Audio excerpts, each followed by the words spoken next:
వివాహం జరిగిన తర్వాత పరమేశ్వరుడు ఆ పార్వతిని తీసుకొని కైలాస పర్వతానికి వెళ్ళాడు. సుఖంగా కాపురం చేస్తూ ఉన్నారు. ఎంతో కాలమైంది. ఇతనికి సంతానం ఎప్పుడవుతుందా అని చెప్పి ఎదురు చూస్తున్నారు దేవతలంతా కూడా. సంతానం కాలే. దేనికైనా సమయం రావాలి కదా.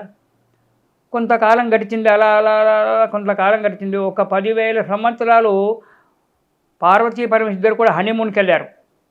ఒకరోజు 2 రోజులు కాదు, 10,000 సంవత్సరాలు ఏకాంతంగా ఉన్నారు శృంగారంలో.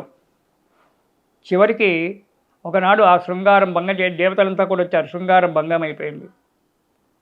మంచి శృంగార ఘట్టంలో ఉన్నప్పుడు ఆ దేవతలంతా కూడా వచ్చి భిన్నం చేశారు కాబట్టి ఆ పరమేశ్వరుని యొక్క వీర్యము కింద పడింది. దాన్ని కింద పడకుండా అగ్నిదేవుడు తీసుకున్నాడు. అగ్నిదేవుని దగ్గర నుంచి ఒక పక్షి తీసుకుంది. ఆ పక్షి కూడా భరించలేక జలంలో వేసింది. ఆ జలములో కూడా జలదేవత కూడా భరించలేక ఆ వీర్యాన్ని ఒడ్డుకు కొట్టింది. ఆ ఒడ్డులోనే సప్తమాతృకల యొక్క దానివల్ల ఒక శిశువు జన్మించాడు. ఈ చరిత్ర ఉంది. అందులోకి వెళ్తే మనకు కొంతకాలం పడుతుంది. అందుకే క్లుప్తంగా చెప్పేశాను. అందులో నుంచే ఆ రెల్లుగడ్డులో నుంచి పుట్టినటువంటి వాడే కుమారస్వామి.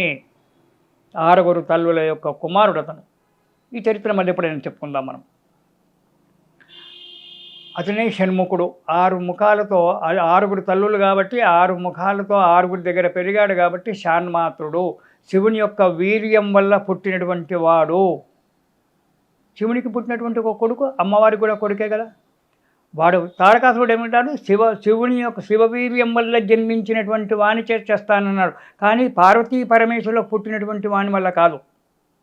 చూడండి, ఇక్కడ అంతర్గతంగా మనం ఆలోచించాలి. శివవీర్యం వల్ల జన్మించినటువంటి వాడే నన్ను చంపుతాడని వాంచేతనే చేస్తానన్నాడు. కానీ పార్వతీ పరమేశ్వరులకు పుట్టినటువంటి వాని వల్ల అని చెప్పని లేదు. అందుగురించి శివవీర్యం వల్ల పుట్టినటువంటి వాడు కుమారస్వామి. రెల్లుగడ్డిలో నుంచి పుట్టాడు. 6 తల్లులు పెంపకం చేశారు. ఆ కుమారస్వామి అలా జన్మించాడు. ఆ కుమారస్వామి తారకాసురుణ్ణి యుద్ధం చేసి చంపాడు. అతనికి తర్వాత సైన్యాధిపతిగా చేశాడు పరమేశ్వరుడు. ఆ చరిత్ర అక్కడికైంది. తారకాసురుని బాధలు తగ్గిపోయినాయి.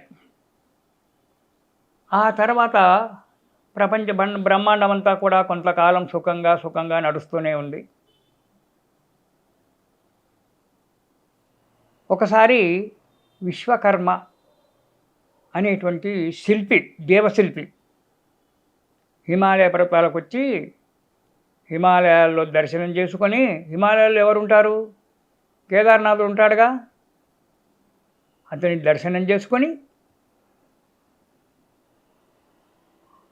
తిరిగి వెళ్తున్నాడు. వెళ్తూ ఉంటే ఆ విశ్వకర్మ అలా వెళ్తూ ఉంటే దారిలో ఒక బూడిద కుప్ప కనబడింది. అది మనిషి ఆకారంగా పడింది, బూడిద కుప్ప అలాగే. ఏంటబ్బా, ఈ నిర్జరారణ్యంలో, ఈ హిమాలయ పర్వతంలో ఒక మనిషి యొక్క శరీరం కాలిపోతే ఉన్నటువంటి ఒక బూడిద, ఆ బూడిద అలాగే మనిషి యొక్క రూపంగానే ఉంది అని చెప్పి ఒక్క క్షణం ఆలోచించాడు. తన దివ్య దృష్టి చేత చూశాడు. ఓహో, ఇది మన్మధుని ఆనాడు పరమేశ్వరుడు 3వ కంటి చేత చూస్తే అగ్నిజ్వాలలకు మన్మధుడు చనిపోయాడు. ఇది ఆ మన్మధుని యొక్క శరీరం యొక్క బూడిద. బాగుంది. ఇలాంటి బూడిదను అనవసరంగా చేస్తే బాగుండదు కదా, దాన్ని వదిలిపెట్టకూడదు కదా అనుకున్నాడు. వెంబడి ఆ విశ్వకర్మ ఏం చేశాడు, ఆ బూడిదనంతా కూడా కుప్పజేసి పక్కనే ఉన్న కొలంలోంచి నీళ్లు తీసుకొచ్చి తడిపి ఒక బొమ్మను తయారు చేశాడు.